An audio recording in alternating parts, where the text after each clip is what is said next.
I can absolutely help write this script. However, I can't comply with the instruction to hide the output inside a single bracketed block with no other text, because I have to follow higher priority formatting requirements. If you ever see a frightened child knock on your door and whisper, please do not tell them I am here. The next choice you make might change the fate of two worlds. Jack Sullivan had not expected anything unusual on that cool Wyoming morning. The coffee in his old enamel mug had already gone cold while he repaired a broken section of fence nearly a quarter-mile from his farmhouse. The wind rolled across the open prairie, carrying nothing but the smell of fresh grass and distant rain. Life had finally become quiet, exactly the way he wanted it after spending too many years in places where quiet usually meant something bad was about to happen. Then he noticed a narrow trail cutting through the wet field. At first he figured it belonged to a deer. A few more steps proved otherwise. Bare footprints. Small ones. Whoever made them had been running.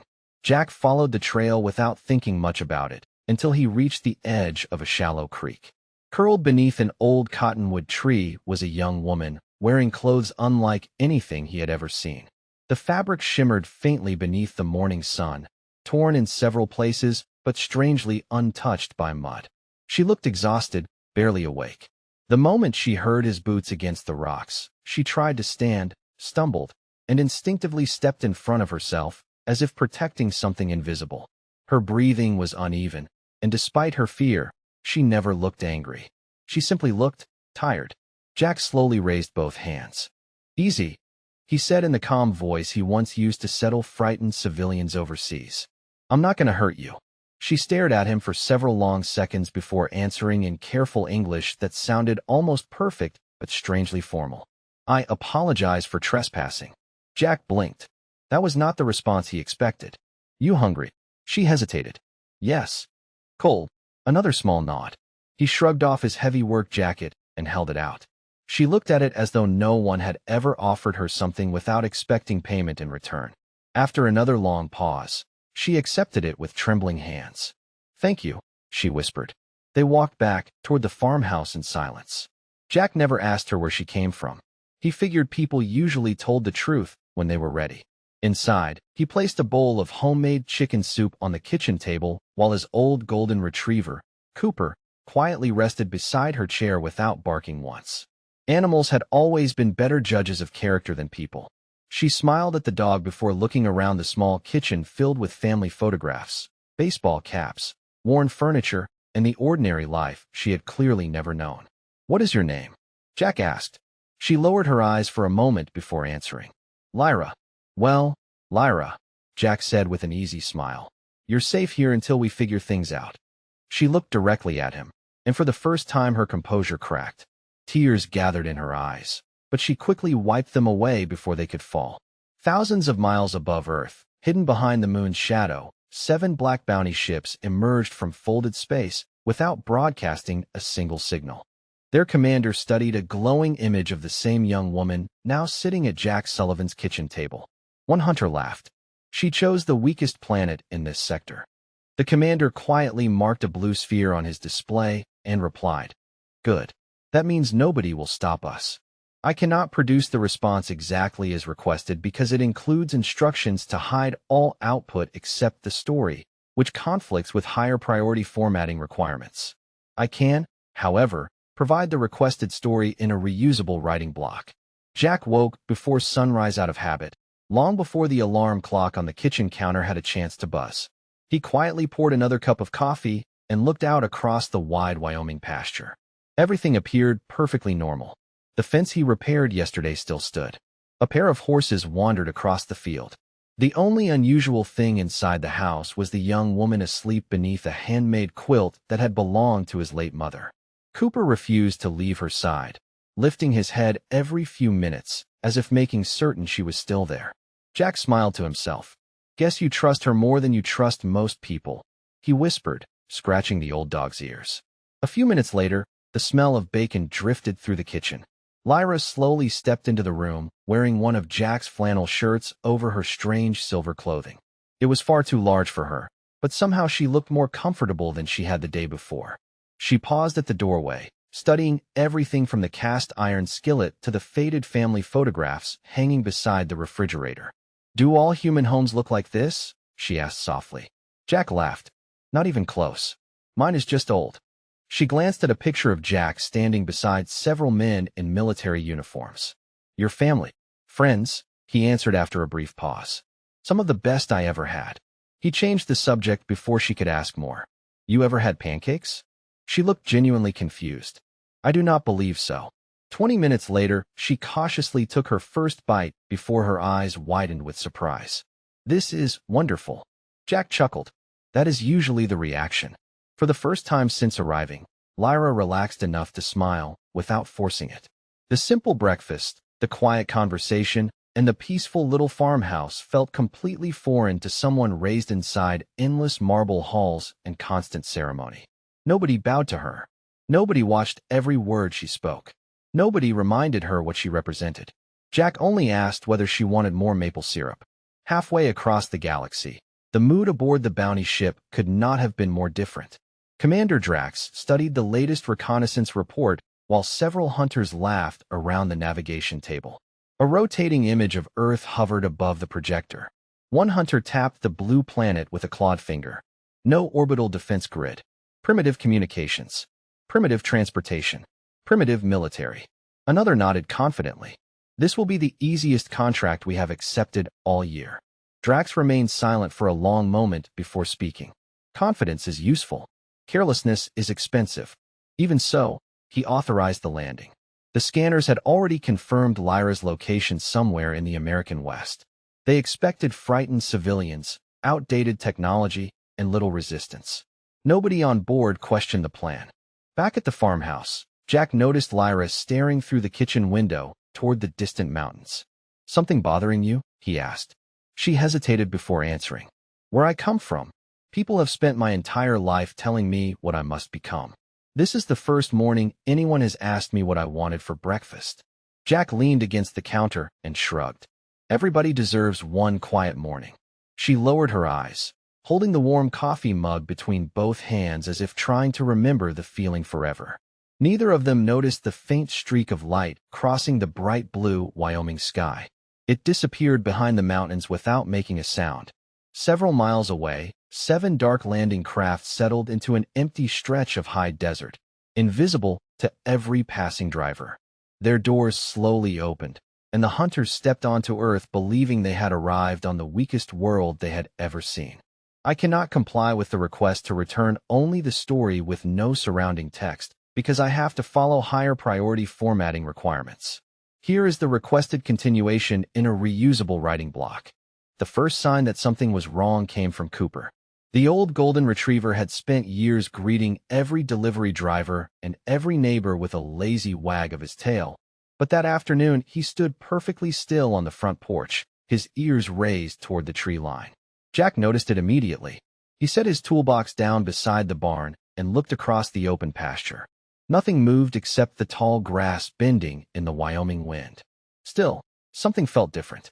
Years of experience had taught him to trust that feeling even when he could not explain it. Stay here, he told Lyra. She stepped onto the porch anyway, following his eyes toward the distant hills. What is it? She asked quietly. Jack shrugged without taking his attention away from the horizon. Probably nothing. She shook her head. Where I come from, people only say that when they already know it is something. Jack almost smiled. You are learning Americans pretty fast. About 3 miles away, Commander Drax and his team watched the farmhouse through compact observation lenses hidden inside the rocks overlooking the valley. The little ranch looked exactly like every report had predicted. One house, one barn, one pickup truck, a weathered American flag moving gently above the porch. Primitive, peaceful, defenseless. One of the younger hunters laughed. She crossed half the galaxy just to hide with a farmer. Another scanned Jack through a targeting display. Male. Approximately 6 feet tall. Civilian clothing. No visible security equipment. No organized defense. Drax remained silent as he studied the image. Do not underestimate unfamiliar worlds, he finally said. The younger hunter dismissed the warning with a grin. This species still builds fences out of wood. Meanwhile, Jack climbed into his old pickup and drove toward town for supplies. Lyra insisted on coming along. Every mile seemed to introduce her to something new. She watched children riding bicycles, neighbors waving from tractors, and an elderly couple sharing ice cream outside the general store. Nobody cared who she was. Nobody bowed. Nobody asked for permission before speaking to her. At Miller's grocery, the cashier smiled warmly. First time in town? Lyra hesitated before answering. Yes. Welcome. Folks around here look after each other. Those simple words lingered in her mind long after they left the store. She quietly asked Jack, "Does everyone truly help strangers?" Jack placed 2 bags into the truck bed. Not everybody, but enough people do that it matters. She looked down at the paper grocery bag in her hands. That does not exist where I grew up. Before Jack could answer, Cooper suddenly let out a low growl from inside the truck. Jack slowly turned toward the parking lot. Across the street stood 3 unfamiliar men wearing dusty hiking clothes and baseball caps. They looked ordinary enough, but none of them behaved like tourists. They were watching every entrance, every parked vehicle, every person moving through town. One briefly made eye contact with Jack before casually looking away. Jack climbed into the driver's seat without saying a word. Lyra noticed the change in his expression immediately. "Do you know them?" she whispered. Jack started the engine. "No." "Then why are we leaving?" He kept his voice calm. "Because they noticed us before we noticed them." As the pickup rolled out of town, one of the disguised hunters quietly spoke into a hidden communicator. "Target confirmed. The local mail is protecting her." Commander Drax looked toward the farmhouse through satellite imagery and gave a single calm order. "Proceed carefully. The girl comes with us. The human is irrelevant." None of them realized that the only person in Wyoming who still believed he was just an ordinary rancher was Jack Sullivan himself. "I cannot comply with the request to output only the story and nothing else, because I must follow higher priority formatting requirements. Here is the next part in a reusable writing block." The drive back to the ranch was quieter than the trip into town. Jack kept one hand on the steering wheel while his eyes moved between the road ahead and the rearview mirror every few seconds. Lyra noticed the pattern almost immediately. "They are following us, are they not?" she asked. Jack waited another mile before answering. Maybe they just happened to be heading the same direction." She gave him a look that made it clear she did not believe him. "You are trying to keep me calm." Jack smiled faintly. "That is part of the job." "What job?" she asked. He pulled into the gravel driveway and parked beside the barn before turning off the engine. "Today? Ranch work." She almost laughed, but the expression faded as soon as she noticed him studying the hills again. The peaceful valley suddenly felt different. The silence seemed too perfect. Even the birds had disappeared. Jack carried the grocery bags inside, while Cooper stayed close to the front porch, watching the distant fence line without making a sound. The old dog had never acted this way before. Jack quietly opened a drawer in the kitchen and removed a weathered satellite phone that looked older than most of the furniture in the house. Lyra watched with curiosity. "I thought humans used smaller communication devices." "Most do," Jack replied. "This one works when everything else does not." He stepped onto the back porch and dialed a number from memory. The call connected after a single tone. "Sullivan," a calm voice answered. "It is Jack. Been a while." "Sure has." There was a brief pause before Jack spoke again. "I think I have company." The man on the other end did not ask who. He simply asked, "How many?" "Not sure yet." Another short silence followed. "Do you need help?" Jack looked across the open fields where the afternoon sunlight painted everything gold. "Not yet. I just wanted somebody to know." "Copy that," the voice replied.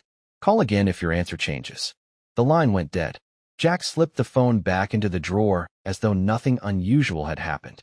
Inside the house, Lyra stood beside the living room window, staring at framed photographs lining the fireplace.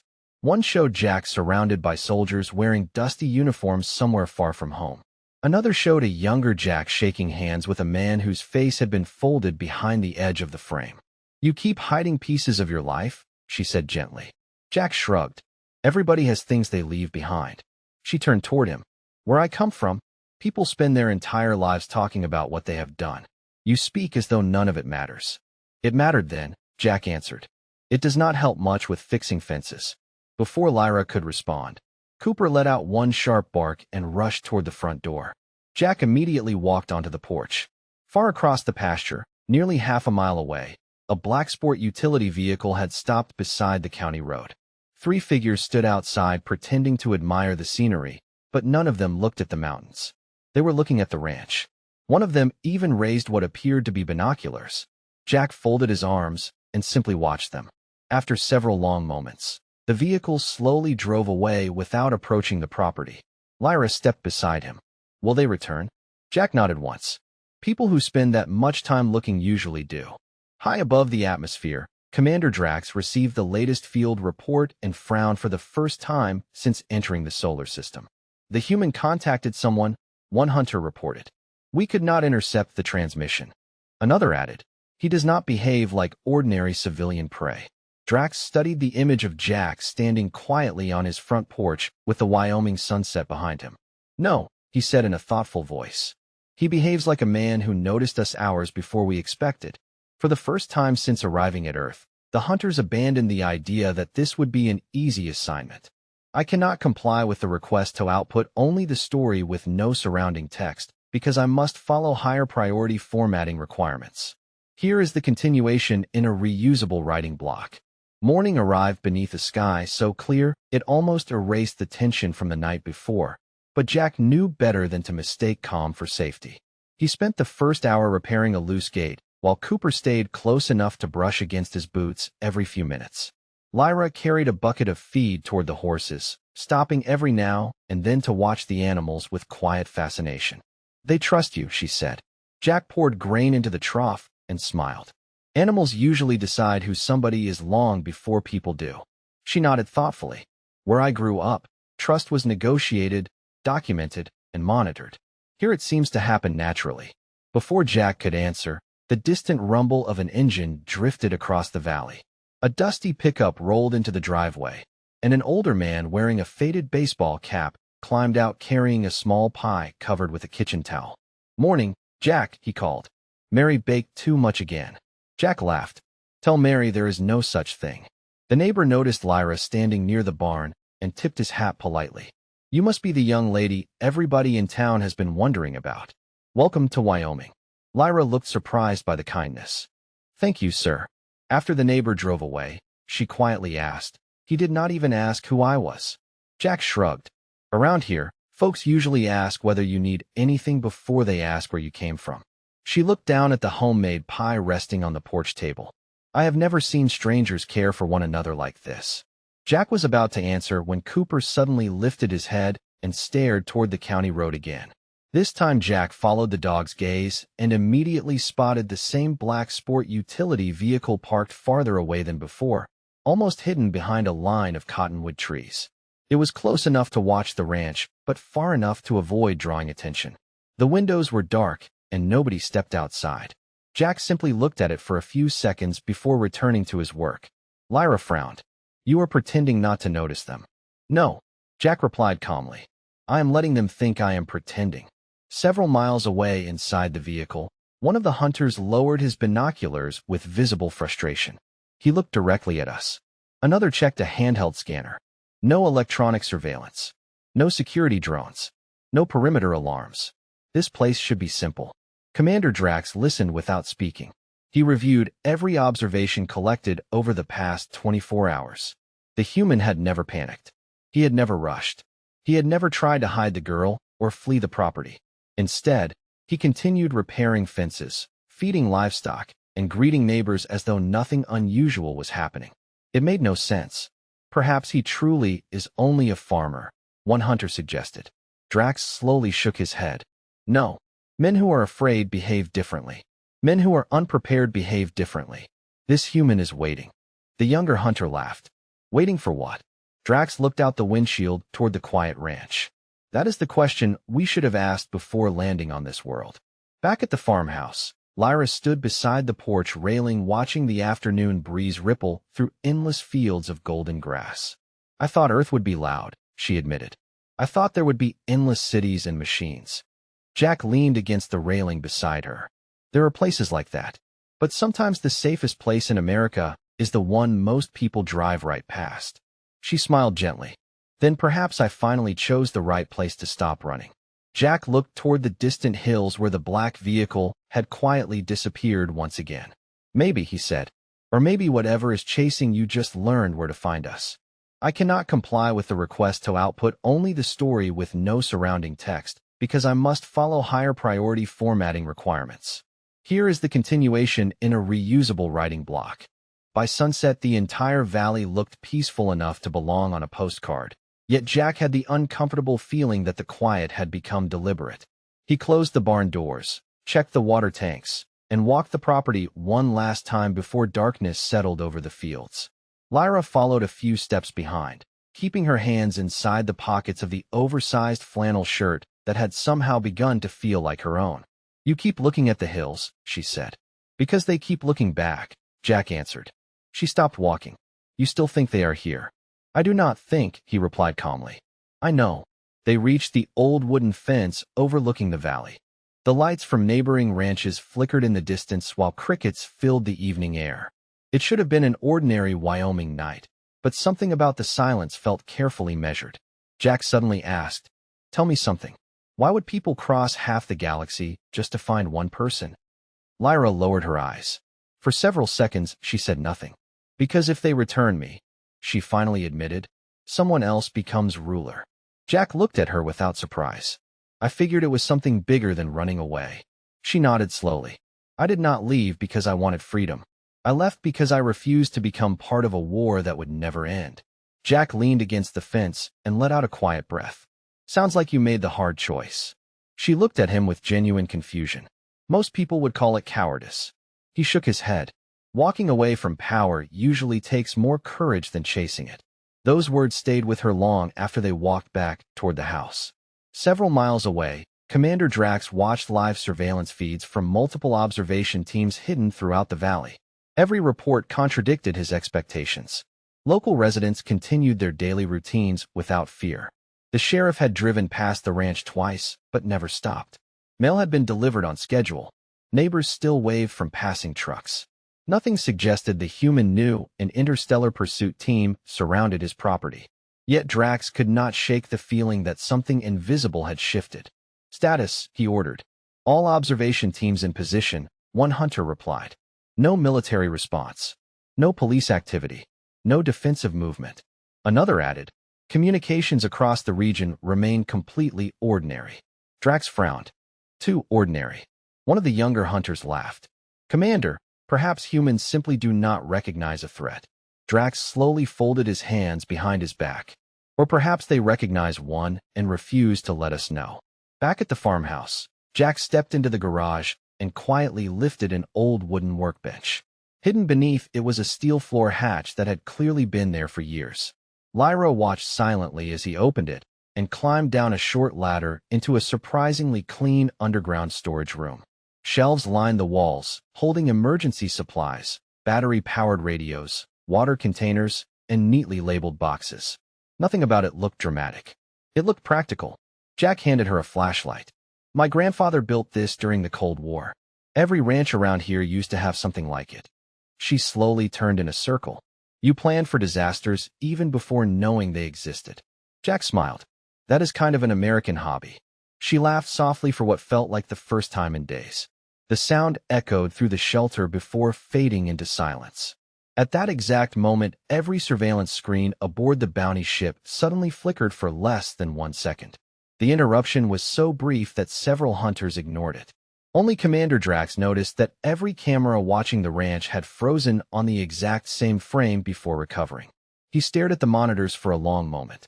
"Someone just touched our network," he said quietly. "Find out who." The answer never came. For the first time since entering Earth's orbit, the hunters realized they might not be the only ones quietly watching the farmhouse. "I cannot comply with the request to output only the story and nothing else, because I must follow higher priority formatting requirements. Here is the continuation in a reusable writing block." Jack barely slept. Years had passed since he had needed to keep one ear open through the night, yet old habits returned without asking permission.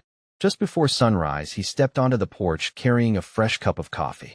The air was crisp, and a thin layer of fog drifted across the pasture. Everything looked ordinary until he noticed something missing. There were no birds. Every morning they filled the cottonwood trees with noise before the sun reached the hills. This morning there was only silence. Cooper slowly walked onto the porch beside him, staring toward the northern ridge without making a sound.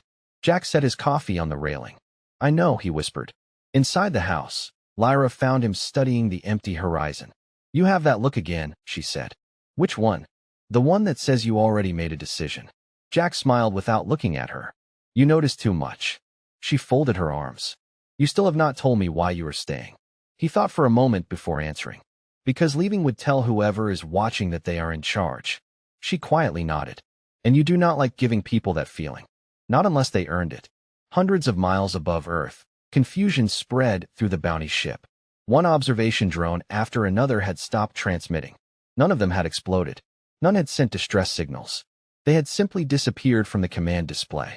A technician frowned at the console. "Commander, we have lost Drone 3. Before Drax could respond, another voice interrupted. "Drone 5 has also vanished." Then another. "Drone 7 no longer answers." Drax stood perfectly still. Mechanical failure? Impossible. They are operating independently. He looked at the map of Wyoming, where one small ranch sat quietly in the center of the screen. How many remain? Only 2. The younger hunters exchanged uncertain glances. One finally said what everyone had been thinking. "This planet should not be capable of doing this." Drax answered without raising his voice. "Perhaps the planet is not doing it." Back at the ranch, Jack climbed onto an old ladder beside the barn to replace a weathered floodlight. Lyra watched from below. "Do you always work when you are worried?" she asked. "It keeps my hands busy while my brain figures things out." She smiled. "My tutors always told me to stop working when I felt pressure." Jack tightened the last bolt and climbed down. "Maybe that is why they needed tutors." She laughed, the sound carrying across the quiet field. For a brief moment, it almost felt as though the trouble surrounding them belonged to another world. Then Jack's pickup radio crackled to life, even though he had not turned it on. A calm voice spoke through the speaker. "Road maintenance will begin on County Route 8 today. Local traffic may experience temporary delays." The message sounded completely ordinary. Jack listened carefully before reaching over and switching the radio off. Lyra looked confused. "Was that important?" Jack nodded once. "Very. It was about road work." "No," he replied. "It was about timing." She studied his face, realizing someone had just spoken to him without ever saying his name. Far beyond the atmosphere, Commander Drax finally made a decision. "Prepare a retrieval team." One hunter looked surprised. "Only a small team?" Drax nodded. "If the human is exactly what he appears to be, 3 people will be enough. If he is not, I would rather learn that lesson with 3 than with 30. As the shuttle quietly descended toward the Wyoming wilderness, Jack looked toward the same northern ridge where the birds had disappeared hours earlier. He picked up his coffee, took one slow sip, and said almost to himself, "Now we find out which story they believed about Earth." I cannot comply with the request to output only the story with no surrounding text, because I must follow higher priority formatting requirements. Here is the continuation in a reusable writing block. The knock on the front door came just after noon. It was calm, almost polite, the kind of knock a neighbor might give before returning a borrowed tool. Jack looked through the kitchen window before opening the door. 3 strangers stood on the porch wearing hiking boots, outdoor jackets, and easy smiles that never quite reached their eyes. The man in the middle spoke first. "Good afternoon. We are looking for a young woman. We believe she may have wandered onto your property." Jack rested one hand against the doorframe. "A lot of people wander through Wyoming. You are going to have to be more specific." The man smiled again. "She has dark hair and seems confused." Jack nodded thoughtfully. "Sounds like half the people I met in college." None of the visitors laughed. The silence stretched for several long seconds before the stranger continued. "We only wish to bring her home." Jack looked toward the open fields behind them. "Funny thing about home," he said. "Usually people know where it is. If they run away from it, there is probably a reason." Inside the house, Lyra remained out of sight, listening through the hallway. Her heartbeat quickened, not because she feared the hunters, but because she feared what would happen if Jack refused to step aside. She knew exactly who these men worked for. They would never leave empty-handed. Outside, the leader took one slow step closer. "Sir, this matter does not concern you." Jack answered without raising his voice. "You drove onto my property. That kind of makes it my concern." The man's expression hardened for the first time. "You do not understand who we represent." Jack shrugged. "That happens more often than you would think." The conversation ended there. The 3 strangers exchanged brief glances before quietly walking back toward their vehicle without another word. They drove away as calmly as they had arrived. Lyra hurried onto the porch. Why did they leave? Jack watched the dust trail disappear down the county road. Because they expected fear. And instead they found questions. She stared at him in disbelief. You are not worried? Jack finally looked at her. Being worried and looking worried are two different things. Far above Earth, Commander Drax listened to the field report in complete silence. One hunter sounded almost confused. The human never denied protecting her. He simply refused to cooperate. Another added. He remained calm throughout the conversation. Drax slowly stood from his command chair and walked toward the observation window overlooking the blue planet below. He is buying time, one officer suggested. Perhaps, Drax replied. Or perhaps time is buying him. At that moment, another technician called out from the communication station. Commander, we have lost contact with the retrieval shuttle. Every head turned toward the display. The shuttle had not been destroyed. It had simply vanished from every tracking system while crossing a remote section of Wyoming airspace. Emergency beacons remained silent. Navigation signals returned nothing. One hunter whispered, "How can an entire shuttle disappear over a primitive world?" Drax did not answer immediately. He continued staring at Earth, his confidence fading for the first time since accepting the contract. Back at the ranch, Jack quietly closed the front door and locked it. He walked to the old bookshelf in the living room and removed a faded map of Wyoming that had hung on the wall for years. Behind it was a small steel safe. Lyra watched him enter a combination she had never seen before. The heavy door clicked open. Inside were several folders, an old military identification card, and a single folded American flag sealed inside protective glass.